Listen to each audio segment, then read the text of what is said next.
Hello, everybody. Welcome you for joining. Want to welcome you in for joining me with another short ride with the stud, man.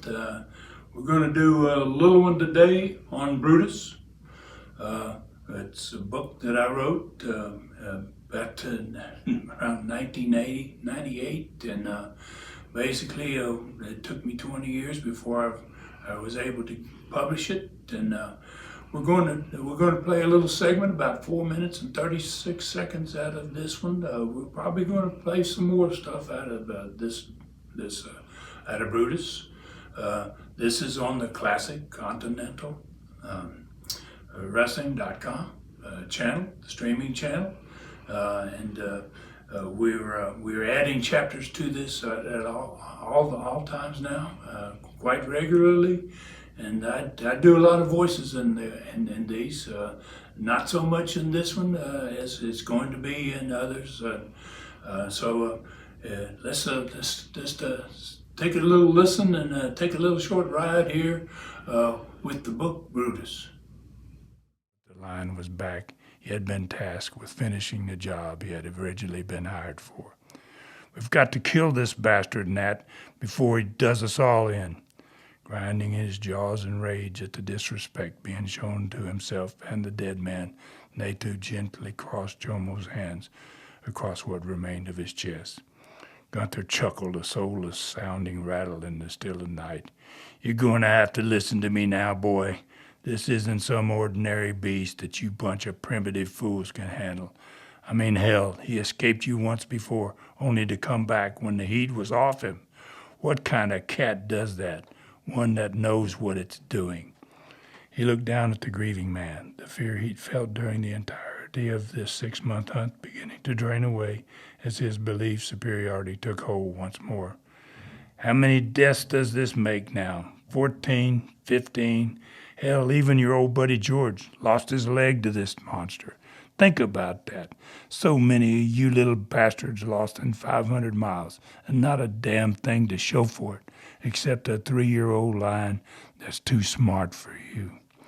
Natu ignored him, focusing instead on his fallen cousin. He silently prayed to their gods that they might accept him into the great beyond.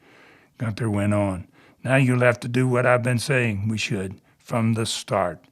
The African hunter, his entreaty finished, rubbed drops of crimson between his thumb and the index finger, joined his cousin to him that he might be there when the end came.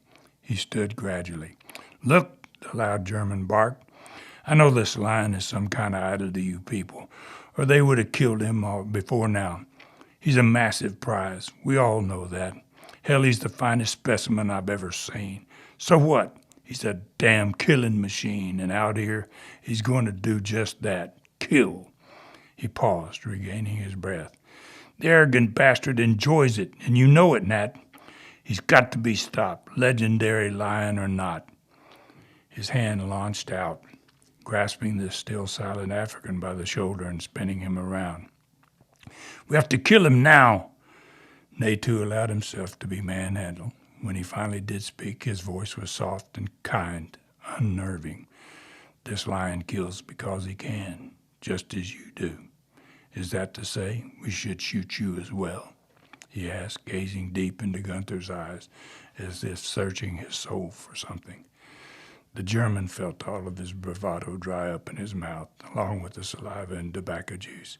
He had seen something in the other man's eyes that had revealed a great truth to him. The African continued. Killing is a part of life, as is death. Regretfully, it is too often relished and enjoyed by those who walk on 2 legs. He paused, striving to control the conflicting emotions that wanted to rush to the surface. It has been 25 years since I have killed anything, and unlike you, I don't get paid for it. My partner and I made our money from the saving of lives. Mr. Braun and I will spare this creature the indignity of death. If I can, for only the Maker alone has the right to make that most ultimate of decisions. You want to save this son of a bitch, don't you? Gunther managed to croak at last. For your one-legged buddy, George, back in the States. That's it, isn't it? They too felt his body suddenly flushed with heat and guilt, and he lowered his head as though afraid it would spill from his eyes and burn the brutish man before him. Slowly he raised it again, his dark eyes locking with the other man's. He saw fear there, nestled away, trying to hide. Good, you should fear me, for I think alike with the animals of our lands and detest your ways of senseless slaughter. The German swallowed a thick wad of saliva and refused to answer the claim. I only ask that you give me this night, return to your perch, and shoot the drug as I have asked. If we fail, then tomorrow you shall have your chance to claim this animal's pelt for a prize, for then it will be his will. Obviously, this is very early in the book, what you just heard. It kind of sets the stage for what's going to happen later on. This is the most unusual book. I'm really happy. It's one of the big sellers in the world.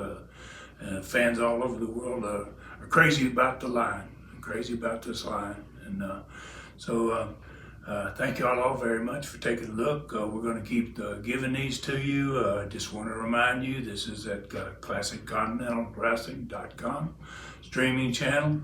It's going to be the best streaming channel, old school wrestling, anywhere in the world. And we just really appreciate you joining us for this one, and we're going to bring you another one real soon.